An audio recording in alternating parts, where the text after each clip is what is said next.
আসসালামু আলাইকুম। আজকে আমি আপনাদের সাথে শেয়ার করব হচ্ছে কিভাবে সাধারণ আলুকে অসাধারণ একটি স্বাদ দেওয়া যায়।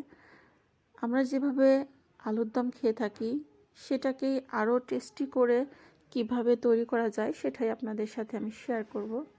তো আলুগুলোকে কিন্তু আমি ফার্স্টেই একটু ভাপ দিয়ে নিয়েছি, মানে হাফ সেদ্ধ করে নিয়ে আলুগুলোকে আমি চামড়া ছিলে কিন্তু রেখে দিয়েছি। তো যাই হোক, এখানে আমি ছোট কাপের মানে মাঝারি সাইজের কাপের 1 কাপ পরিমাণ পেঁয়াজ নিয়ে নিয়েছি।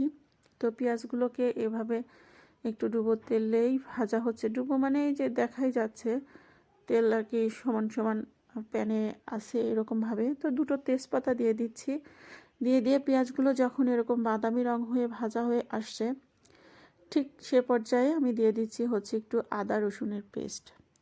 তো আদা রসুনগুলো আমার একটু ফ্রিজে ছিল, সেই জন্য ওরকম বরফ হয়ে আছে।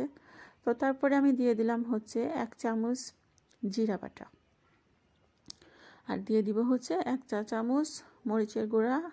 আর ঝালটা আপনারা কিন্তু বাড়িয়ে কমিয়ে খাবেন। আমি পরে আরও 1 চামচ দিয়েছি, আর 1 চা চামচ দিয়েছি হচ্ছে হলুদের গুঁড়া।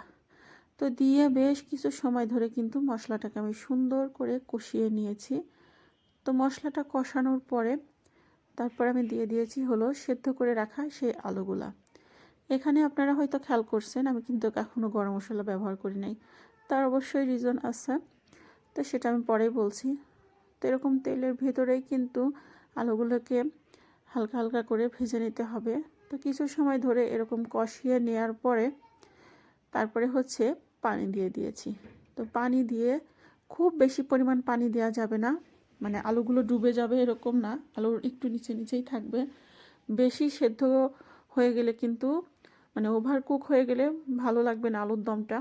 তো তারপরে জাস্ট গরম মশলা দিয়ে আমি আরেকটু মাখা মাখা করে নামিয়ে ফেলছি। তো দেখেন দেখতেও যেরকম সুন্দর হয়েছে, খেতেও কিন্তু অসাধারণ লাগছিল।